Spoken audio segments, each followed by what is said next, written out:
Good morning. You listen to FloorDaily.net, and I'm Kemp Harr. This morning, my guest is Brad Harvey, an attorney and partner with Miller & Martin law firm based in Chattanooga. Brad, how you doing? I'm doing fine. Thanks for having me. Sure, it's good to talk to you. I want to talk to you about these changes in the Fair Labor Standards Act that involves the threshold for when you need to pay a salaried person overtime. We'll get to that in just a minute. Before we get to that, I'd like to talk a little bit about, you have a very impressive education. You went to prep school here in Chattanooga, Baylor School on the Tennessee River. Then you went off to Duke and studied undergrad at Duke University, and then went to Vanderbilt and got a law degree. So very impressive education. Thank you. I enjoyed it. For those who don't know who Miller & Martin are, one of the leading law firms in Chattanooga with offices in Nashville and Atlanta as well.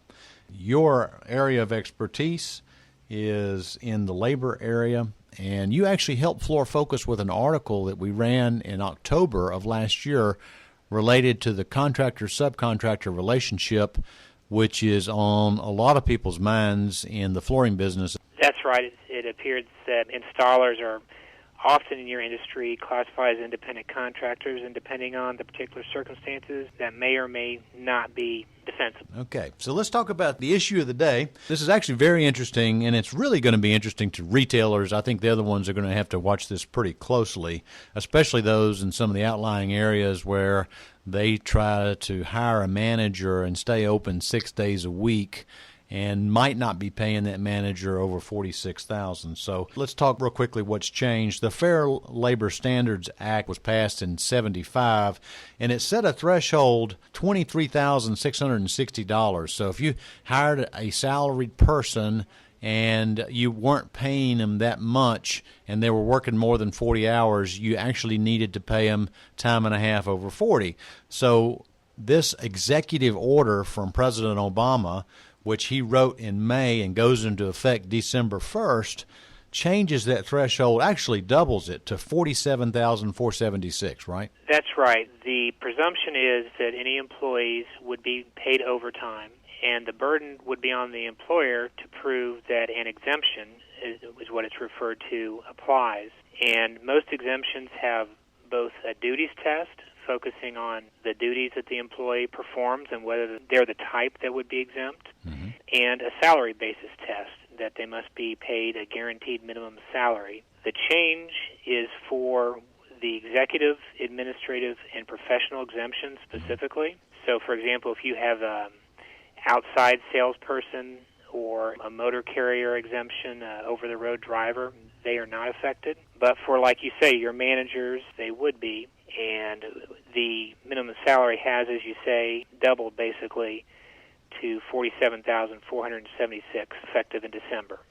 So we don't want it in this interview to deal with all the specifics of what you need to do to make sure you're in compliance, because we send you to that area, and we will in a minute. But roughly, as we've mentioned, I mean, if you've got a manager and you're running a retail store, you look and see specifically what qualifies as a manager. If you have that situation and they're working over 40 hours and you're not paying them $47,476, you might need to make some adjustments in the way you've set your organization up, right?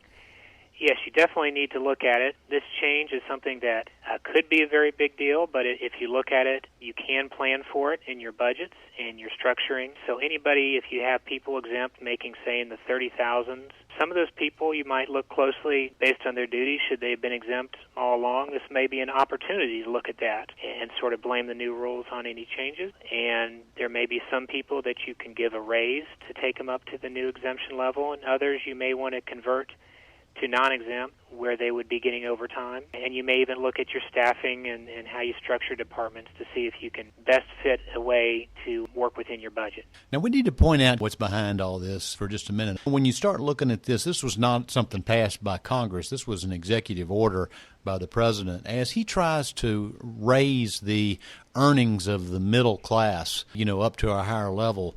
But there could be a backfire from this, because instead of people just saying, okay, well, I'll just go ahead and pay my people more, what people may do, as you mentioned earlier, is they may look at their management level people and take them back to hourly, or they may hire more part-time people so that they cut the hours of the people that were working more hours, right? There are different ways that people can approach it, and this was the final rule from the Department of Labor, and it is the policy that they would be thinking at would be to try to increase pay. The old salary minimum was actually below the federal poverty level, so I think most people thought it should be adjusted, but it's being adjusted very quickly. The Department of Labor projects that this will create more jobs, that maybe people will be hired so that employees aren't overworked and working overtime, but it could work different ways. You might classify, say if you have 3 stores and 2 managers, you might classify one of those as exempt and work him or her quite a lot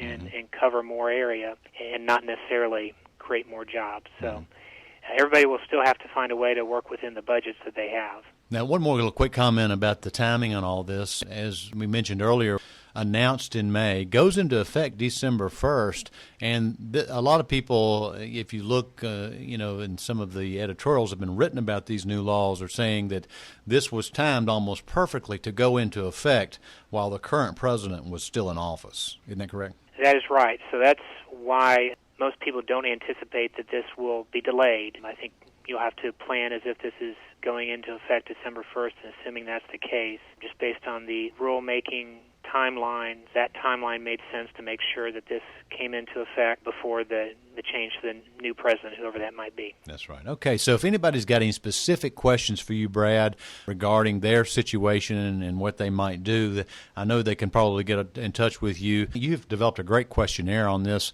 I'll make it part of the link for the write-up of this interview, and they can reach you at, what's the website for Miller & Martin?